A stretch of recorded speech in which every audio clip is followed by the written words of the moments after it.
കൂട്ടുകാരെ, എൻ്റെ പേര് അൽഫോൺസ മരിയ എസ്. ഞാൻ പാലാച്ചമ്പലമറ്റം LFH സ്കൂളിലെ 4ാം ക്ലാസ് വിദ്യാർത്ഥിയാണ്. 2026 ജൂൺ 19 വെള്ളിയാഴ്ചത്തെ കൊച്ചേട്ടൻ്റെ കത്ത്.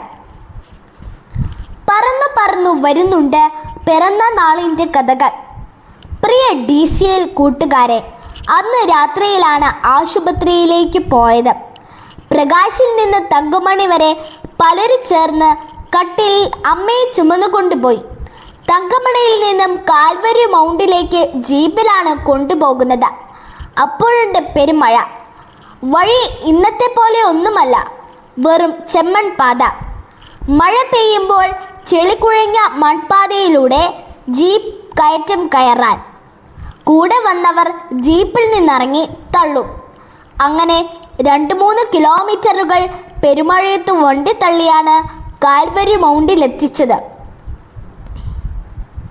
അവിടെ നിന്ന് കട്ടപ്പന സെൻറ് ജോൺസ് മിഷൻ ആശുപത്രിയിലേക്ക് പറന്ന് അവിടെ എത്തിയപ്പോഴേക്കും അമ്മച്ചിക്ക് പ്രഷർ കൂടി ശരീരം കോച്ചിപ്പോയി.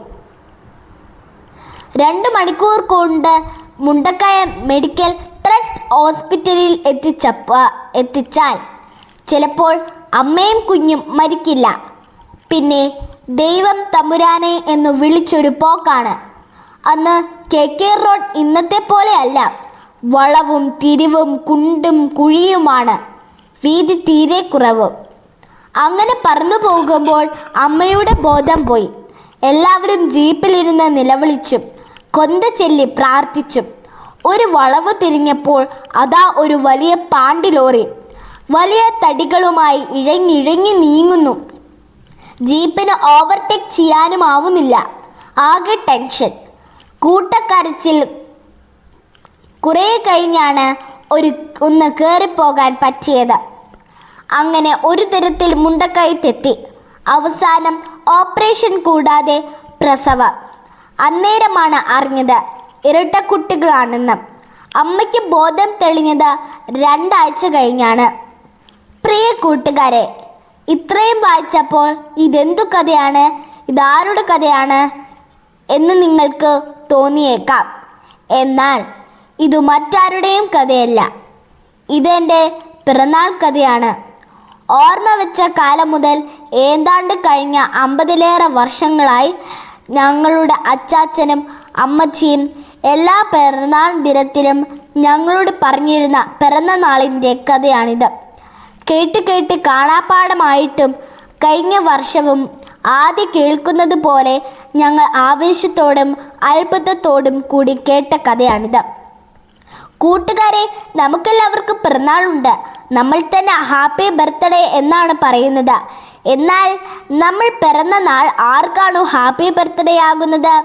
പിറന്ന നാളിൽ നമുക്ക് അത് ഹാപ്പി ബർത്ത്ഡേ ആയിരുന്നോ?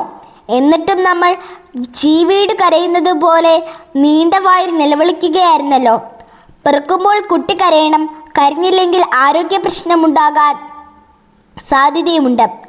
നമ്മൾ പിറന്ന ദിനം നമ്മുടെ അമ്മയ്ക്കും അച്ഛനും ഹാപ്പി ഡേ ആയിരുന്നോ? ഇത് വായിക്കുന്ന നിങ്ങൾ ഒന്നറിയണം. നിങ്ങൾ ഇന്ന് ഹാപ്പി ബർത്ത്ഡേ എന്ന് വിളിക്കുന്ന നിങ്ങൾക്ക് ഓർമ്മയില്ലാത്ത ആ ദിവസത്തിന് ഒരു കഥയുണ്ട്. ചിലപ്പോൾ നിങ്ങളുടെ പപ്പയും അമ്മയും നിങ്ങളോട് പറഞ്ഞിട്ടുണ്ടാകും, ചിലപ്പോൾ നിങ്ങൾ കേട്ടിട്ട് പോലും ഉണ്ടാകില്ല. നിങ്ങളുടെ ജീവൻ സുരക്ഷിതമായിരിക്കാൻ, നിങ്ങളുടെ ജീവിതം സന്തോഷഭരിതമാകാൻ നിങ്ങളറിയാതെ മാതാപിതാക്കളും മറ്റുള്ളവരും ഏറ്റെടുത്ത കണക്കില്ലാത്ത കഷ്ടപ്പാടുകളുടെ ഓർമ്മയെ ആണ് നമ്മിൽ പലരും ഹാപ്പി ബർത്ത്ഡേ എന്ന് വിളിക്കുന്നത്. വളരുമ്പോൾ നമ്മൾ പിറവി നൽകിയവരെ മറന്നേക്കാം, എന്നാൽ അവർ മറക്കില്ല. നമ്മുടെ പിറവിയും നമ്മുടെ അറിവിനും സുബോധത്തിനു മുമ്പ് കാട്ടിക്കൂട്ടിയ അസഹനീയമായ സകല വിക്രയങ്ങളും അവർ ഒരിക്കലും മറക്കില്ല. ഇന്ന് അച്ചാച്ചൻ മരിച്ചതിന് ശേഷമുള്ള ആദ്യത്തെ പിറന്നാളിലും 1ാമത്തെ ഹാപ്പി ബർത്ത്ഡേയുടെ ഓർമ്മകൾ പറന്നു വരുന്നുണ്ട്. ഈ ദിനത്തിലെ കാറ്റലകളിൽ പോലും മുഴങ്ങുന്നുണ്ട് ആ ശബ്ദം. നിങ്ങളുടെ ജനനത്തിൻ്റെയും ജീവിതത്തിൻ്റെയും കഥകൾ ഇന്നും തന്നെ ചോദിച്ചറിയാൻ തുടങ്ങുക. അത് കേൾക്കാൻ സമയം കൊടുക്കുക. അപ്പോൾ നിങ്ങളറിയും നിങ്ങളങ്ങനെ ഇന്നത്തെ നിങ്ങളായെന്ന്. ആ അറിവാണ് മക്കളെ ജീവിതത്തിൻ്റെ നിറവ്. ആശംസകളോട് സ്വന്തം കൊച്ചേട്ടൻ.